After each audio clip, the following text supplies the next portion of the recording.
Hello and welcome back to this damnful idealistic crusade. In this video, I want to cover the essential reference work if you're a fan of the Night of Darkness, the Shadow, particularly in the world of the pulp version of the Shadow, which is entirely different from the radio iteration of the character, and the pulp version of the Shadow remains the single most important and influential hero character in the entire history of American fiction, without whom there simply wouldn't be a comic book industry as we know it, let alone most of the concepts of hero characters and general storytelling. But the Shadow in Review is this incredible volume by John Olsen that is a over 500-page, oversized, thick brick of a beautiful paperback reference work. This is a review and overview of all 325 Shadow pulp novels, plus coverage of other Shadow stories, in addition to coverage of the 1994 film, the Columbia serial, and it is a complete reference tome.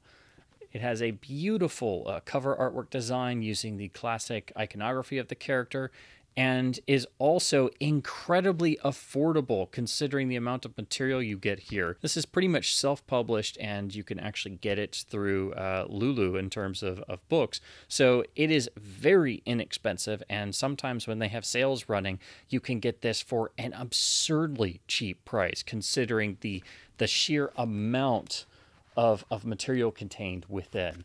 But the core of the book is, of course, the incredible detail gone into on each and every single one of the 325 original novels. So we have the author's introduction talking about the character, the world of the character, the genius of primary writer Walter B. Gibson, who wrote the vast majority, if not nearly all, of the 325 stories. But we then immediately go into the bulk of the book, which is regarding a full write-up and review of each and every single one of the 325 pulp novels. Each one has the author's own perspective at the end, and each one is also given a 5 out of 5 rating, of course beautifully done, instead of using stars, using long-barreled .45 automatics, which are the primary weapon used in pairs by the Night of Darkness. This is very simply laid out. It is very easy to pick up and just flip to whichever book you want to look up and get a full crash course on the individual novel, refresh yourself on certain details, and also remember what Olsen said about a particular book. Or what I like to do is when I finish a Shadow novel, I like to then read the section in the Shadow in Review and see Olsen's take on it, but also look at the summary of the book I just finished and see if I agree with his overall rating. He also clearly distinguishes, not only are these numbered in chronological order, of course, but you also get the volume and issue number, the actual date of publication, and if there was an alternate title that the original submission had.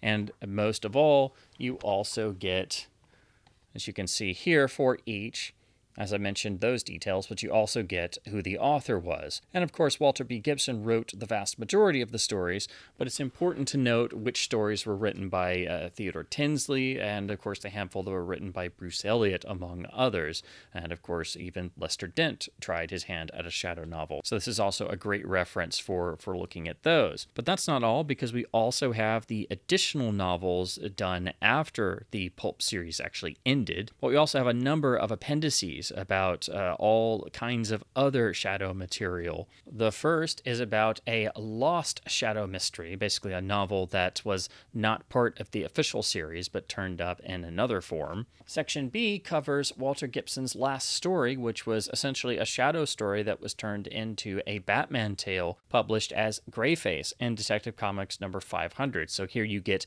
that very important story analyzed through the Shadow context. Then we get a section with a full detailed review and rating of the all-important Columbia 1940 serial version of The Shadow. And of course, a rating and full detailed review of the 1994 film of the character. Then we get a lovely reference of putting a list together of all the books according to Olsen's ranking. So if you want to just navigate to all of his perfect 5-star rating books, those are all here, and then the 4s and the 3s and the handfuls of 2s and 1s. So it's all laid out here for quick and easy reference. Then there's a list of series identifiers, notable characters, moments, and iconography, and basically listed in a full breakdown for each novel. So you can actually see where elements come in and every time they're used throughout the series. But also there's a little note for each and having its first appearance. So in The Living Shadow, you have the first appearance of a number of classic characters and even elements such as the sanctum itself and the Shadow's famous disappearing ink. There's also a list of subjects and how many times they're referenced throughout the whole series. Then there is an alphabetical index of all of the novel titles. Then we close with a selected bibliography and an about the author section. So again, this is a mammoth tome. This is a reference book that you pull off the shelf every time you dive back into the world of The Shadow and you read one of the pulp novels. Or like I like to do, you pull this off the shelf when you read one for the first time, which is what I'm doing as I go through the series.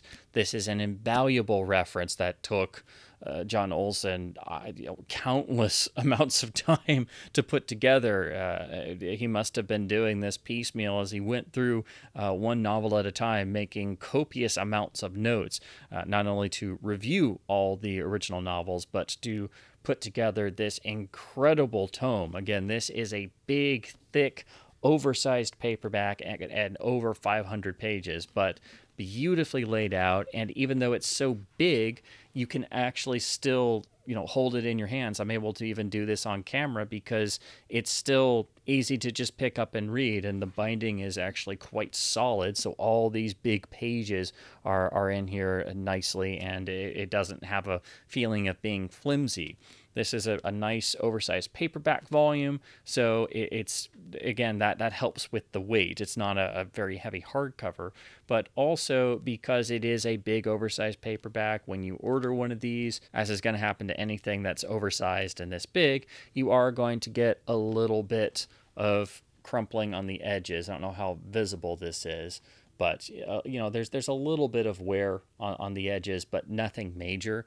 But it's just because this is so thick and so jam-packed, and it's also oversized and not a hardcover, that you're going to get some dings and things should you order a copy of this just from shipping in transit and even printing. But again, the asking price for this is so incredibly low to begin with for such an incredible tome that you will need if you are a Shadow fan, or you're interested to know more about the character, or if you want to read the pulp novels, and you should because they're that important.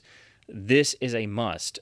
This is a great read even if you've never read one of the novels or you're just curious about the character.